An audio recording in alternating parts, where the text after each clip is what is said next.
Well, today on Robin Hood Radio, we're going to talk about something that I found out about through Sally Wilburn about a month and a half ago, and it's taking place in Norfolk, Connecticut. It's called Haystack Book Talks, and there is one coming up on July the 7th at 1 o'clock. It's at the Norfolk Library.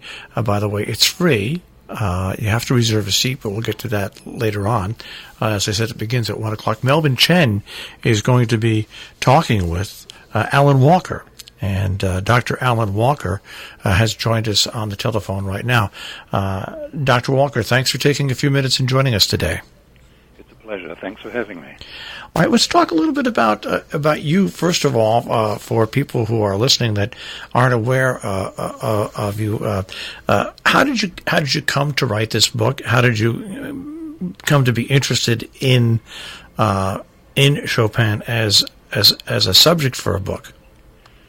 Well, I had spent 25 years working on my 3-volume biography of Franz Liszt, and when that project was finished, I suppose I started to suffer from the literary equivalent of postpartum depression.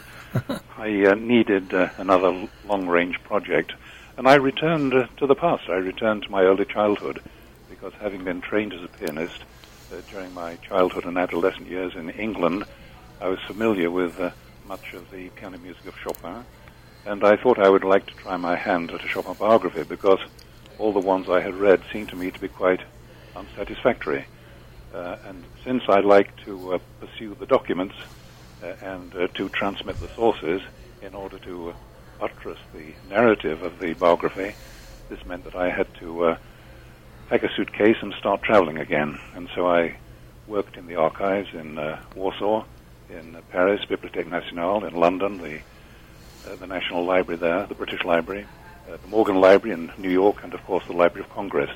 All of them have very large collections of Chopin manuscripts, Chopiniana, and after 2 years of gathering all this information together, I realized that I had material for what one might call a corrective biography. I started the task of writing the narrative, and the result is my Fryderyk Chopin, A Life and Times. Now, what's interesting when I'm looking at your biography here, this isn't only the only large project you worked on. I'm looking at here that you put together a 3-part biography on Franz Liszt. Did that take as long to put together as this? Well, as I said, it took 25 years, and that's a very long time. I wasn't sure whether the whole 25 years was putting together the biography or just on and off. But you spent 25 pretty much consecutive years on that. Yes, I did. It's about, maybe 1,800 pages, all 3 volumes. But, of course, I wrote much more than that. I write very slowly. This may seem surprising because I have published 14 books. But I'm always filled with admiration when I read that authors like Dickens and Balzac could turn out 10,000 words a day. With me, it's if I'm lucky, it's 200 words a day. But when you think about it, that's more than 1,000 words a week and 50,000 words a year, and soon after 10 years you have a very large book. But I'm also a constant reviser. So anything I write down, I usually put away for a month and reread it, and then the editor in me comes out, and I have to make some changes. And I have to say also, I have never taken to computers. I write in longhand, and I usually use children's multicolored jumbo pads, pen and ink, and of course that slows me down, but I feel that if the narrative, if the words don't flow down my right arm, I haven't really earned them. They're not really mine. And so I have as little to do with computers as possible. Well, congratulations to you. I wish the rest of the world was back in those days. We're speaking with Dr. Alan Walker. Once again, the Haystack Book Talks coming up on July 7th at 1 o'clock at the Norfolk Library. Dr. Walker will be interviewed by Melvin Chen. And now, as a layperson who has been in broadcast his whole life, and I've dealt with classical, big band, modern music, more into talk now. The musicians of that time seem to me to be bigger than life. And listening to you talk, maybe most of the musicians of that time have stories about them that not necessarily were not accurate? Well, yes, and that's certainly true in the case of Chopin. Chopin suffered a particularly mournful fate in the sense that because of all the European upheavals, the wars and the revolutions going on, many of the documents and most of Chopin's letters were destroyed. And so scholarship hates a vacuum, and fantasy and fiction rush to fill the void. And so the early biographies of Chopin are filled with speculation and stories that have really no foundation in fact. And once something gets into print, as you know, it's passed on from one generation, one book to another.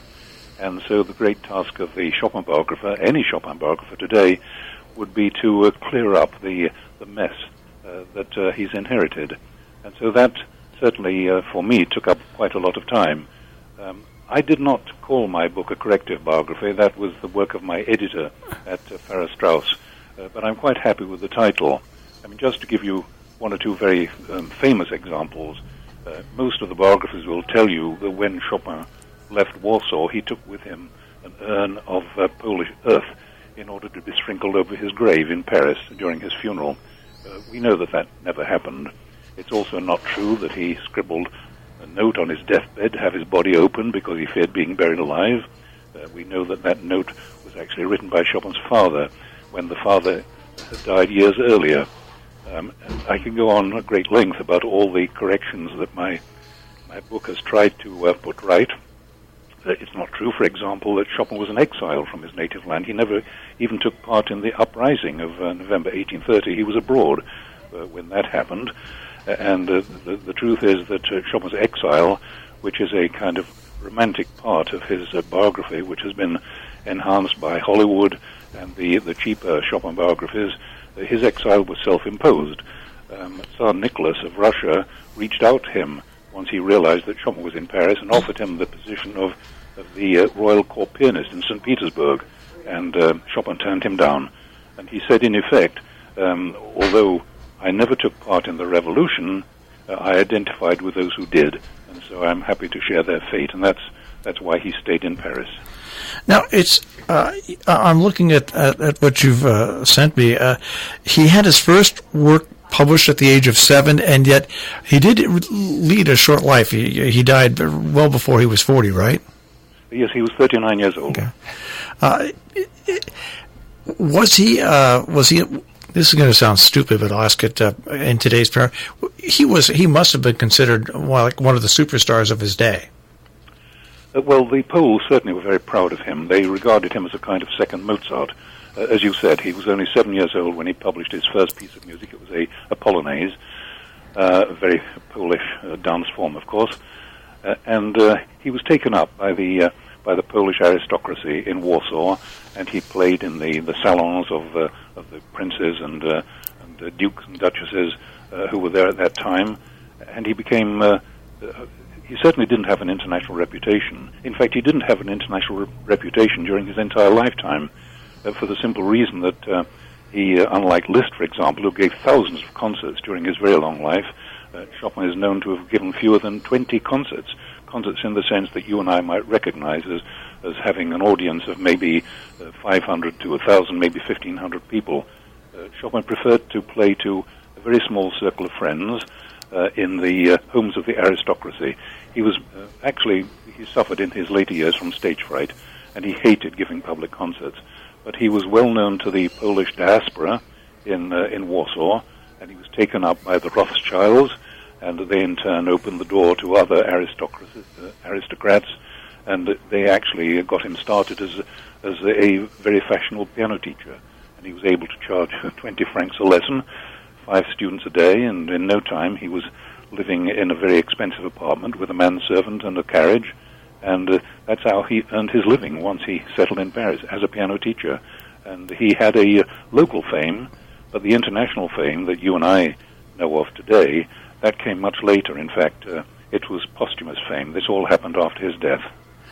We're speaking with Dr. Alan Walker. Once again, a conversation on Fryderyk Chopin, a Life and Times&nbsp book talks at the Norfolk Library, July 7th at 1 o'clock, actually the interview being done by Melvin Chen with Dr. Walker.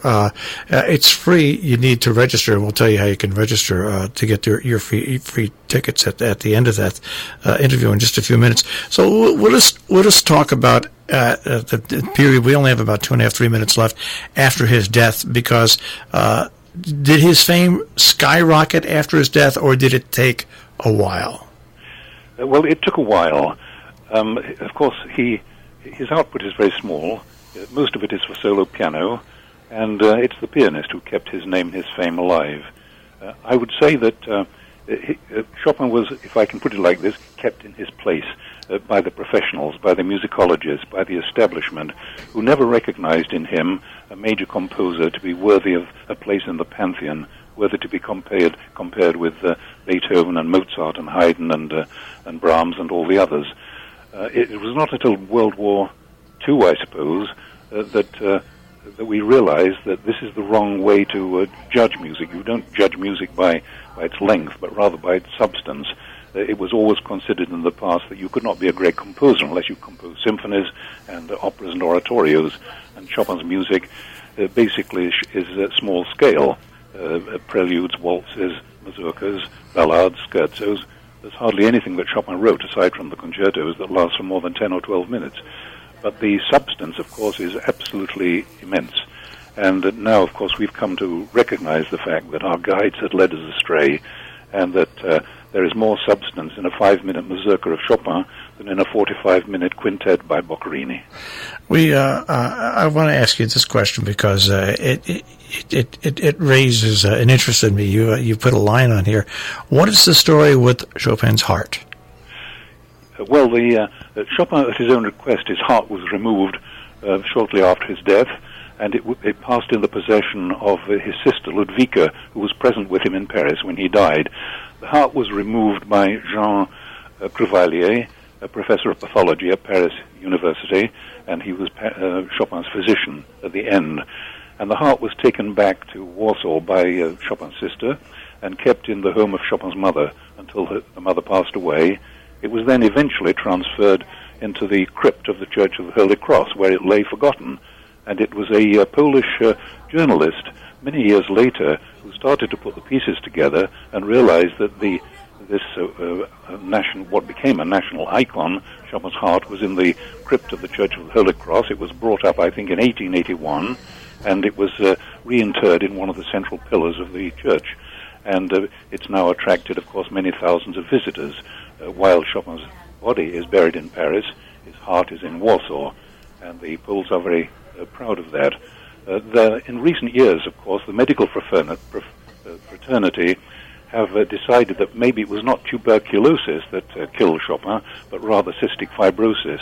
In Chopin's time, the symptoms of cystic fibrosis were masked by tuberculosis, and the disease was hardly known. And there was a great movement in Poland recently to have Chopin's heart exhumed so that DNA samples could be taken and the truth established. The Minister of Culture denied that would happen, but the heart was in fact removed from the pillar and was inspected as recently as 2014, and more than 1,000 photographs were taken, and the professors of forensic science who were present at that moment, through visual inspection, were able to confirm that it was in fact tuberculosis that killed him. And the Minister of Culture has declared that the heart has now returned to the pillar of the Church of the Holy Cross and will not be exhumed again for 50 years, in which period of time, of course, all the actors in the present drama will have died. Well, I have one final question for you, and it's not even a question, it's a statement, and that is where he's buried and who's buried in the same cemetery with him. Well, of course, he's in Père Lachaise Cemetery, and this, of course, is a national cemetery where many of the great and the glorious are buried. It's quite difficult to find Chopin's tomb, but once you're in the area, you can't mistake it because it's invariably covered with flowers. It attracts tourists from all over the world. You had, in fact, asked me about Jim Morrison, who was also buried in Père Lachaise Cemetery. And I have to say that, and this puts me in my place, it dates me and tells you more about me than perhaps I wish to be known. But I had to look up Google to find out who Jim Morrison was. Well, that's okay, because I'm sure a lot of people have to Google to find out who Chopin was. Well, once again, this Haystack Book Talk, a conversation on Fryderyk Chopin, Life and Times, July 7th at 1 o'clock at the Norfolk Library. You can go to norfolkct.org/events, and there you'll find the Haystack Book Talk. Then you can click on the link that'll get you the free tickets to go to this interesting talk with Melvin Chen. Dr. Walker, thanks for taking a few minutes and joining us today. Thanks so much. Goodbye for now.